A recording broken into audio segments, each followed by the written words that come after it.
غزہ امن معاہدے پر ثالث ملک ممالک کے سربراہان کے دستخط۔ مصر کے سیاحتی شہر شرم الشیخ میں غزہ امن معاہدے پر امریکہ، مصر، قطر اور ترکیہ نے دستخط کیے۔ امن معاہدے پر دستخط کے بعد کانفرنس ہال تالیوں سے گونج گیا۔ اس موقع پر امریکن صدر ڈونلڈ ٹرمپ نے اظہار خیال کرتے ہوئے کہا کہ غزہ کے عوام کے لیے آج تاریخی دن ہے، ہم مل کر غزہ میں تعمیر نو کریں گے۔ اس معاہدے سے مشرق وسطیٰ میں امن قائم ہوگا۔ دوست ممالک کے تعاون سے معاہدہ ممکن ہو سکا، ان کے شکر گزار ہیں۔ ڈونلڈ ٹرمپ امن کے علم بردار ہیں، انہوں نے جنوبی ایشیا میں امن قائم کر کے لاکھوں لوگوں کی جانیں بچائیں۔ وزیر اعظم شہباز شریف نے مصر کے شہر شرم الشیخ میں غزہ امن معاہدے پر دستخطی تقریب کے بعد نیوز کانفرنس میں کہا، صدر ٹرمپ کو پہلے بھی نوبل انعام کے لیے نامزد کیا، اب ایک بار پھر نوبل انعام کے لیے نامزد کرنے کا اعلان کرتے ہیں۔ ان کی قائدانہ صلاحیتوں کو سیلیوٹ پیش کرتے ہیں۔ اس سے قبل امریکی صدر نے کہا کہ وہ غزہ امن معاہدے پر سب کو مبارکباد پیش کرتے ہیں۔ اب غزہ میں امن اور ترقی ہوگی، ہم مشرق وسطیٰ میں دیر پا امن اور استحکام چاہتے ہیں۔ اور سمندری کیبل کی مرمت کے باعث انٹرنیٹ سروس متاثر ہونے کا امکان۔ پی ٹی سی ایل ترجمان کے مطابق بین الاقوامی کیبل کنسورشیم نے کیبل میں نصب ریپیٹر کی مرمت کا شیڈول جاری کیا ہے۔ مرمت کا کام کل صبح 11 بجے شروع ہوگا۔ مرمت کا کام تقریباً 18 گھنٹے تک رہ سکتا ہے، جس کے باعث انٹرنیٹ سروس میں سست روی یا جزوی تعطل کا سامنا ہو سکتا ہے۔ وزیر اعظم شہباز شریف کی مصر کے شہر شرم الشیخ میں عالمی رہنماؤں سے ملاقاتیں۔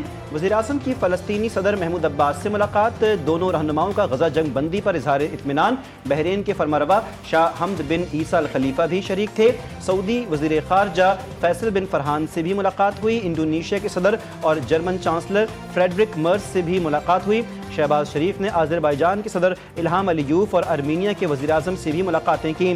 اقوام متحدہ کے سیکرٹری جنرل اینٹونیو گوتریس نے ملاقات میں خطے میں امن کے لیے اقدامات پر تبادلہ خیال بھی کیا۔ پاک افغان بارڈر پر جھڑپوں میں شہید 12 جوانوں کی نماز جنازہ ادا۔ چکلالہ گیریژن راولپنڈی میں نماز جنازہ ادا کی گئی۔ آئی ایس پی آر کے مطابق فیلڈ مارشل عاصم منیر کی بھی شرکت۔ وفاقی وزراء، گورنر خیبر پختونخوا، سول اور فوجی حکام بھی نماز جنازہ میں شریک تھے۔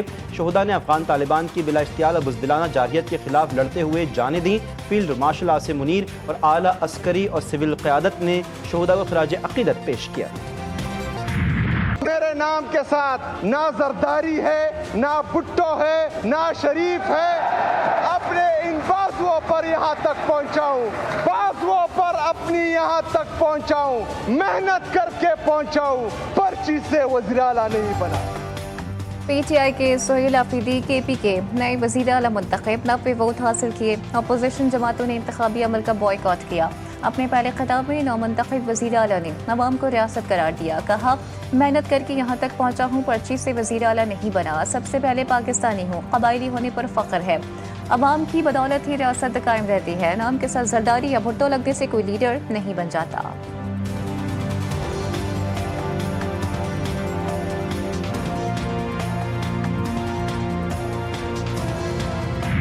جمہوری عمل کے اندر مہربانی کر کے جس طریقے سے جمہوریت اس ملک میں پہلے بار بار اس کے ساتھ ایک مذاق ہو رہا ہے، تو اس عمل کو مذاق نہ بنایا جائے، اس میں تاخیری حربے استعمال نہ کیے جائیں، اور ہماری پارٹی، ہماری مرضی، ہمارا فیصلہ، ہماری مرضی، ہماری اکثریت، ہماری مرضی۔ ملک میں جمہوریت کے ساتھ مذاق ہو رہا ہے، چاہتے ہیں کہ ملک میں قانون کی پاسداری ہو۔ علی امین گنڈاپور کا خیبر پختونخوا اسمبلی میں اظہار خیال۔ سہیل آفریدی کو مبارکباد پیش کی، بولے سہیل آفریدی کو ہر قسم کی حمایت حاصل ہوگی۔ بطور وزیر اعلیٰ جو کچھ کیا ریکارڈ پر ہے، جس دن بانی پی ٹی آئی نے حکم دیا استعفیٰ دے دیا تھا، امن اور انصاف کے لیے جدوجہد جاری رکھیں گے۔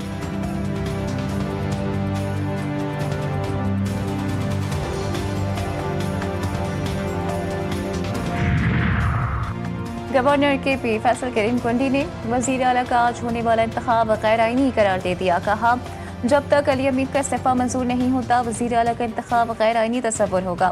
اپوزیشن لیڈر ڈاکٹر عباد اللہ خان کا سہیل آفریدی کے انتخاب کو کل عدالت میں چیلنج کرنے کا اعلان۔ کہتے ہیں کہ ہم سمجھ رہے تھے کہ استعفیٰ منظور ہو گیا، اس لیے امیدوار لائے، ایک وزیر اعلیٰ کے ہوتے ہوئے دوسرے وزیر اعلیٰ کا انتخاب نہیں ہو سکتا۔